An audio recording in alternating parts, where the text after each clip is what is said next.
Hello everyone. आज की video में हम करने वाले हैं हाइपरफाइन स्ट्रक्चर। ये हमारा ईएसआर स्पेक्ट्रोस्कोपी का पार्ट 2 है। तो जिसने भी पार्ट 1 ना देखा हो, जिसके अंदर बेसिक थ्योरी और प्रिंसिपल क्या था, प्लीज़ पहले वो देख लीजिएगा। अब देखते हैं हाइपरफाइन स्ट्रक्चर क्या होता है। जैसे कि आपने एनएमआर में पढ़ा होगा nuclear spin interaction,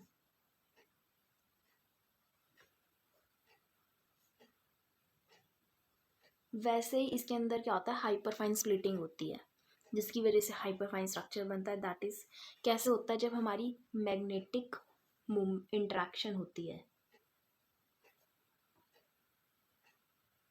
magnetic interaction अब किसी एक चीज़ में तो नहीं होगी ना, दो चीज़ों में होगी। किस किस के बीच में?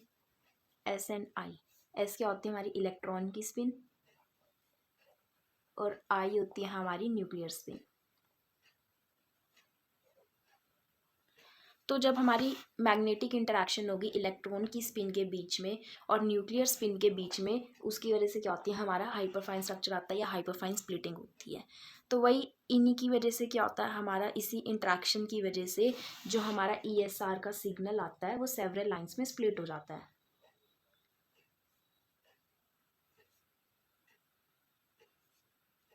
बस यही हमारी क्या है, हाइपरफाइन स्ट्रक्चर की बेसिक थ्योरी। सिलेक्शन रूल आपको एक याद रखना है इसके लिए। जो डेल्टा एम एस होगा मैग्नेटिक स्पिन +-1, और डेल्टा एम एल होता है इसके लिए 0। ये हमारा सिलेक्शन रूल है।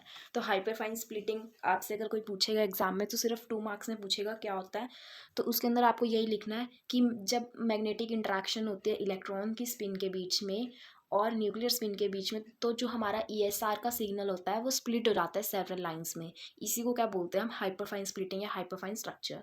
इसके लिए जो हमारा सिलेक्शन रूल होता है उसके में क्या होता है, delta M S is equals to +-1 and delta M L is equals to 0। अब हम डिफरेंट मॉलिक्यूल्स की स्टडी करेंगे कि किसके अंदर कितनी लाइंस आ रही हैं।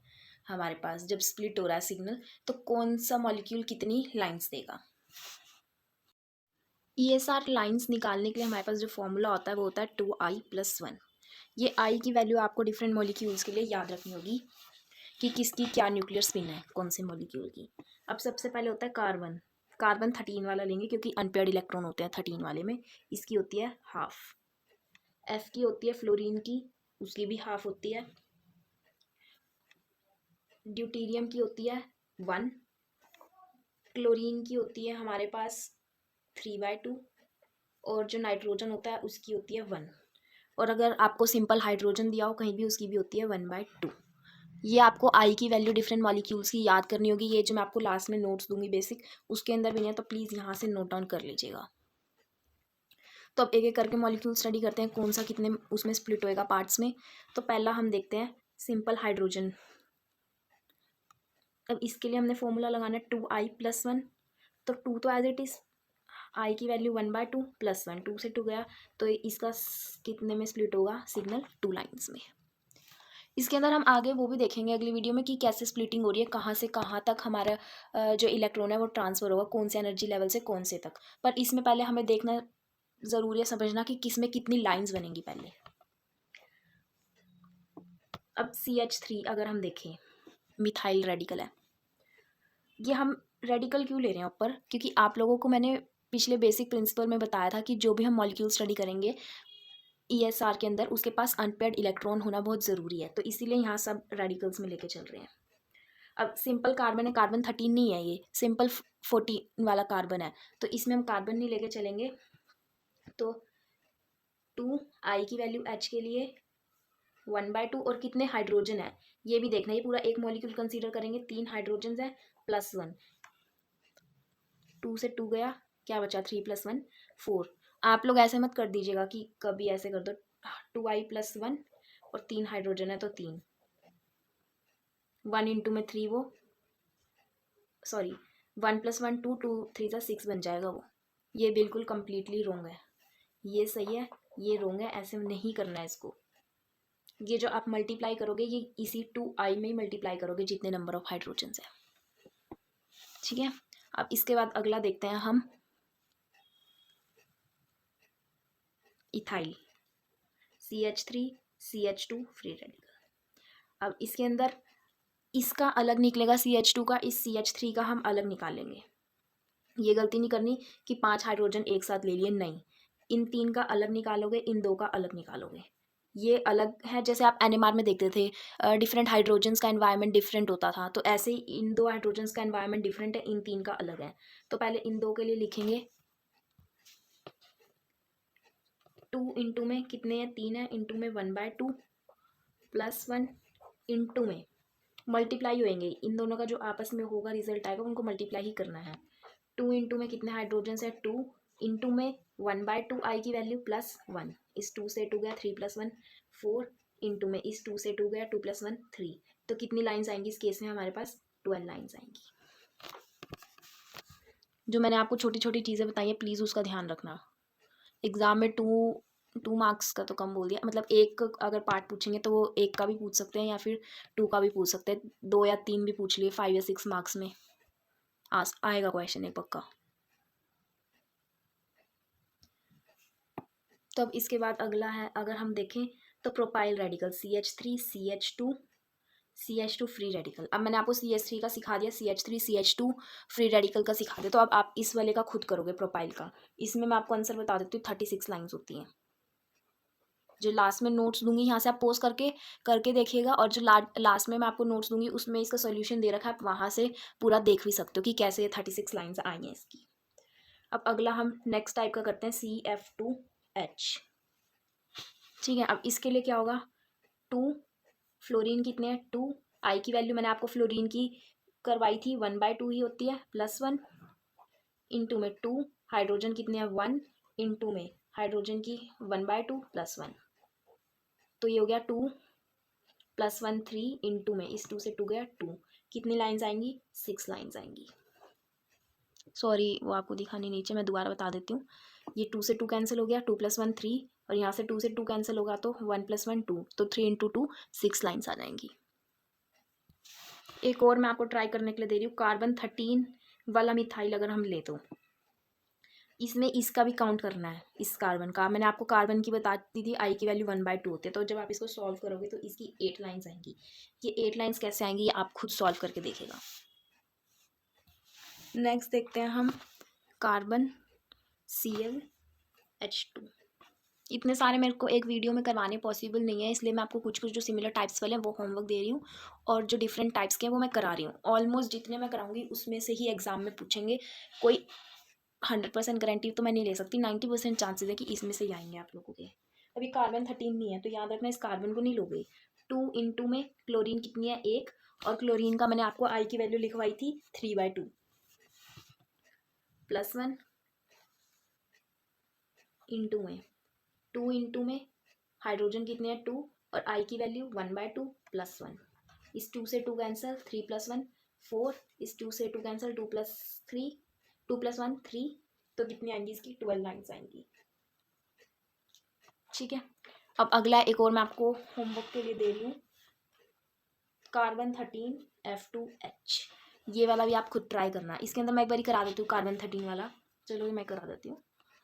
तो 2 इंटू में कार्बन की वैल्यू 1/2 एक ही था तो 1 प्लस का 1 इंटू में 2 इंटू में फ्लोरीन की 1/2 कितनी है 2 प्लस 1, फिर 2 इंटू में हाइड्रोजन कितना है 1 1/2 प्लस 1, इस 2 से 2 गया 1 + 1 2, इस 2 से गया 2 + 1 3, इस 2 से 2 गया 1 + 1 2, 4 इज 12 लाइन्स आएंगी इसमें आपके पास। ठीक है, ऐसे करना है, बस इसका ऐड करना है, और सारे आपस में मल्टीप्लाई होंगे, बीच में प्लस का साइन नहीं लगाना भूल के भी, अगर प्लस कर दोगे तो गलत हो जाएगा पूरा क्वेश्चन। नेक्स्ट देखते हैं, अब अगर मैं बेंजीन देख लूँ, बेंजीन का रेडिकल ले लिया मैंने। अब इसके अंदर क्या है, सिंपल हाइड्रोजन्स है, 2 इंटू में कितने हाइड्रोजन है 6 इंटू में 1/2 प्लस का 1, इस 2 से 2 गया 6 + 1 7 लाइन्स आएंगी इसमें हमारी। चलो अब देखते हैं नेक्स्ट, बेंजीन देख लिया, बेंजीन 2 बेंजीन आपस में मिला दी, क्या बन गया नैप्थलीन। नाम भी याद रख लेना प्लीज़ इनके। अब आपने एनएमआर में डिफरेंट हाइड्रोजन के डिफरेंट एनवायरनमेंट्स देखे होंगे, इस हाइड्रोजन का इस हाइड्रोजन का इस हाइड्रोजन का इस हाइड्रोजन का केमिकल एनवायरनमेंट सेम है इन चारों का, इन दो का और इन दो का सेम है, इसको मैं HB से रिप्रेजेंट कर रही हूँ। ठीक है, तो अब इसके लिए निकालते हैं, 4 एक जैसे हैं 4 एक जैसे हैं। 2 इंटू में कितने एक जैसे हैं 4, 1/2 प्लस 1 इंटू में 2 इंटू में फिर बाकी 4 एक जैसे हैं इंटू में 1/2 प्लस का 1, 2 से 2, 2 से 2, 4 + 1 5, 4 + 1 5, 5 5 25 लाइन्स हमारे पास यहाँ पे आ जाएंगी। अब अगला 2 हमने बेंजीन पर मिलाई थी, अब 3 मिला देते हैं। क्या होता है 3 जब बेंजीन रिंग्स को आपस में कनेक्ट कर देते हैं, क्या बोलते हैं उसे? एंथ्रासीन। नाम इसलिए बोल रही हूँ, लिखवा रही हूँ साथ साथ, क्योंकि नाम पेपर में पूछे जाएंगे, नाम भी लिखे हुए आ सकते हैं कि इसके अंदर बताओ कितनी लाइंस बनेंगी, तो you should know the names also. अब इसके अंदर सेम वही मेथड है, इसके अंदर हमारे पास 3 टाइप्स के हाइड्रोजन हो जाएंगे। कैसे? ये वाला हाइड्रोजन सेम होगा, ये वाला हाइड्रोजन सेम होगा, ये वाला हाइड्रोजन सेम होगा, ये वाला हाइड्रोजन सेम होगा, ये वाला हाइड्रोजन सेम होगा, ये वाला सेम होगा, ये वाला सेम होगा, ये वाला सेम होगा। ये 4 एक जैसे, ये 4 एक जैसे, और ये 2 एक जैसे। सेम जैसे ऊपर करते आए हम वैसे ही करना है। अब इसके आप लोग खुद निकालोगे, मैंने आपको हाइड्रोजन बता दिए कौन से हाइड्रोजन का एनवायरनमेंट सेम है, तो इसका जब आप निकालोगे तो 75 लाइन्स आती है। You should do it yourself. ये नोट्स में है, जो भी मैं आपको बोल रही हूँ ना कि आपको प्रैक्टिस करनी है, खुद वीडियो पॉज करके एक बार खुद ट्राई करना, ना आए तो फिर लास्ट में सॉल्यूशन है, मैं आपको नोट्स दूंगी, वहाँ से आप देख सकते हो। नेक्स्ट है हमारा पिरिडीन। पिरिडीन का स्ट्रक्चर तो सबको पता ही होगा। एक कार्बन को नाइट्रोजन से जब रिप्लेस कर देते हैं बेंजीन रिंग में तो पिरिडीन बन जाती है।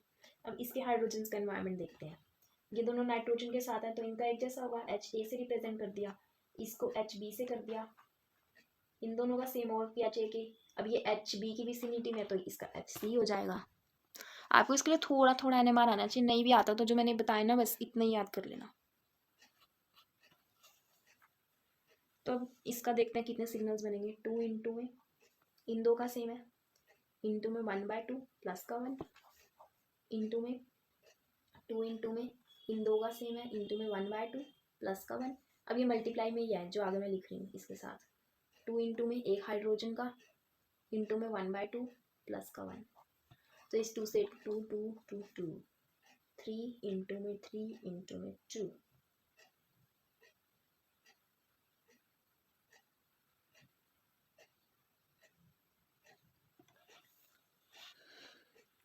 इसमें शायद कुछ लोगों ने नोटिस कर ली होगी।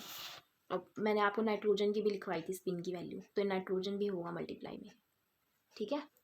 नाइट्रोजन का 2 इंटू में एक ही नाइट्रोजन है, नाइट्रोजन की मैंने आपको लिखवाई थी कितनी होती है, 1 होती है, प्लस का 1, 2 + 1 3, तो अब करोगे ये 3 2 6 6 9 6 9 54 लाइन्स आएंगी आपके पास। ये वीडियो थोड़ी सी लंबी हो रही है क्योंकि इतने सारे मॉलिक्यूल्स आपको कराने हैं मैंने, सो दैट्स वाई।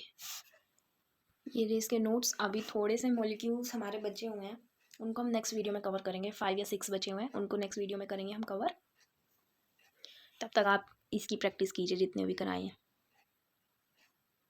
और जो बच रहे हैं वो सारे इंपॉर्टेंट हैं, उनमें से एग्ज़ाम में पक्का 2 तो आपको मिलेंगे ही मिलेंगे, स्टार्टिंग में से 1, बाकियों में से 2।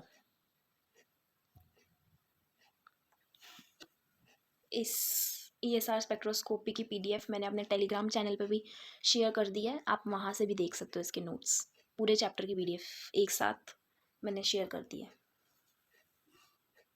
आपको कोई भी डाउट हो तो प्लीज़ आप कमेंट सेक्शन में पूछ सकते हो, और अगर आप चाहते हो मैं किसी और टॉपिक पे वीडियो बनाऊँ वो भी आप कमेंट सेक्शन में लिख दीजिएगा।